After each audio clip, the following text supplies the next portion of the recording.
ভারতের সিকিম রাজ্যের সাজানো গোছানো ও রাজধানী শহর হলো এই গ্যাংটক। গ্যাংটকের উচ্চতা সমুদ্রপৃষ্ঠ থেকে 1650 মিটার। এই গ্যাংটক শহরের জনসংখ্যা প্রায় 1 লক্ষের বেশি। এই গ্যাংটক শহরকে বাজ পাখির নজরে দেখতে গেলে আপনাকে গ্যাংটকের রোপওয়ে চড়তেই হবে।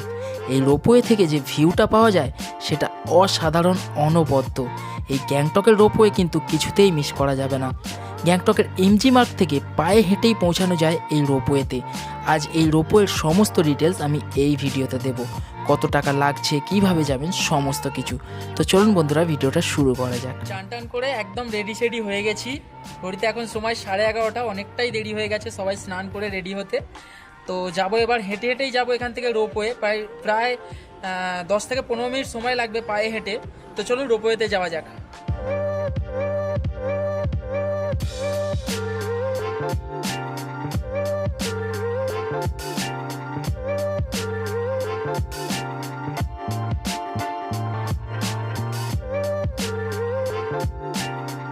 রোপওয়ে যাওয়ার পথে আমরা একটা দোকানে দাঁড়ালাম, যেখানে নানান ধরনের ফ্রুট জুস পাওয়া যায়।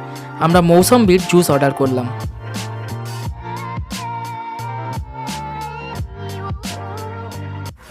মৌসুমির জুস 70 টাকা দাম। গ্যাংটকে এত সুন্দর রোদে সকালবেলায় হাঁটার একটা মজাই আলাদা। সেই জন্য প্রায় 1.5 কিলোমিটারের রোপওয়ের যাত্রা কিন্তু আমাদের একটু অলস লাগছে না, যেতে বেশ ভালোই লাগছে। চলুন যাওয়া যাক। Rumtek taxi stand. আর রোপওয়ে আমাদের হোটেল থেকে দেখাচ্ছিল 1.7 কিলোমিটার, বাট আমরা 300-400 মিটার আসতেই রোপওয়ে পেয়ে গেছি। এমজি মার্গ থেকে 2 মিনিটের হাঁটা পথ। ওই যে আসছে। আসলে গুগল ম্যাপে রোপওয়ে সার্চ করলে এর অপোজিট সাইডটা দেখায়। সেই জন্য আপনারা গ্যাংটকের লোকাল লোককে বা কোনো দোকানদারকে জিজ্ঞাসা করবেন রোপওয়েটা কোন দিকে, তাহলে তারা দেখিয়ে দেবে আর আপনারা মাত্র 2 থেকে 3 মিনিটে পৌঁছে যাবেন এই রোপওয়েতে। তো এই হচ্ছে রোপওয়ে বিল্ডিং আর এই হচ্ছে এন্ট্রান্স। চলুন ভিতরে যাওয়া যাক। রোপওয়ে টিকিট কিন্তু পাওয়া যায় 9:30 থেকে সকাল বিকেল 5:30 পর্যন্ত।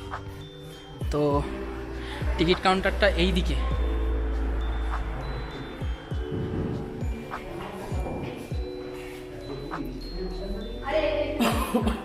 টিকিট মূল্য 3 থেকে 5 বছরের বাচ্চাদের জন্য 68 টাকা এবং তার ওপরে 130 টাকা।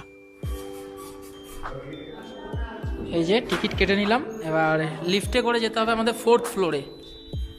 সবাই একসাথে ঢুকে পড়ি। 4th।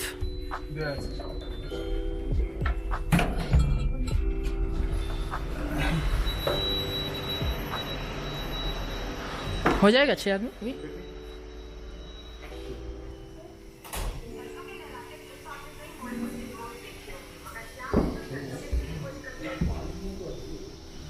এসে ওপরে উঠলাম, একটা ছেড়ে দিল, ওটা পুরো প্যাকড আপ হয়ে গেছিলো, তাই আমরা 6 জন আছি, একসাথেই উঠবো।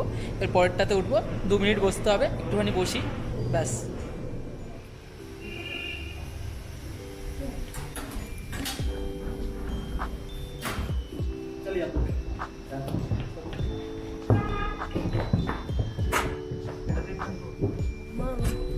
আস্তে।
গ্যাংটকের রোপওয়েতে এপারে এসে নামা যায় না, নেমে ঘোরাঘুরি করা যায় না।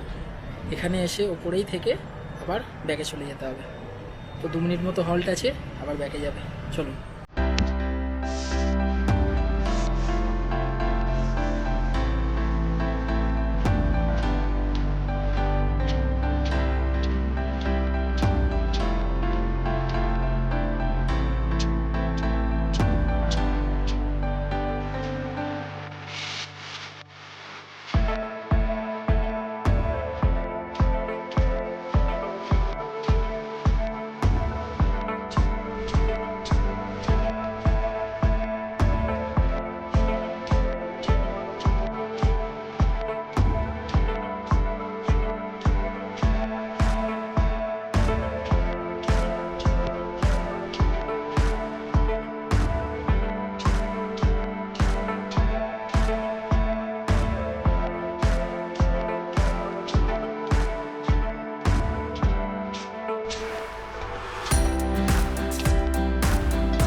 রোপওয়ে থেকে বেরিয়ে আমরা একটা শর্টকাট রাস্তা ধরে লোকাল বাজার দেখতে দেখতে চলে গেলাম আমাদের হোটেলে। আপনারাও কিন্তু এইভাবেই গ্যাংটকের যে কোনো হোটেল থেকে পায়ে হেঁটে রোপওয়ে করতে পারেন। আশা করি এই ভিডিওটা আপনাদের জন্য হেল্পফুল হবে। তো বন্ধুরা, ভিডিওটা কেমন লাগলো অবশ্যই আমাকে কমেন্ট করে জানাবেন। চলুন, দেখা হচ্ছে পরের ভিডিওতে। ততক্ষণের জন্য সবাই ভালো থাকুন এবং সুস্থ থাকুন।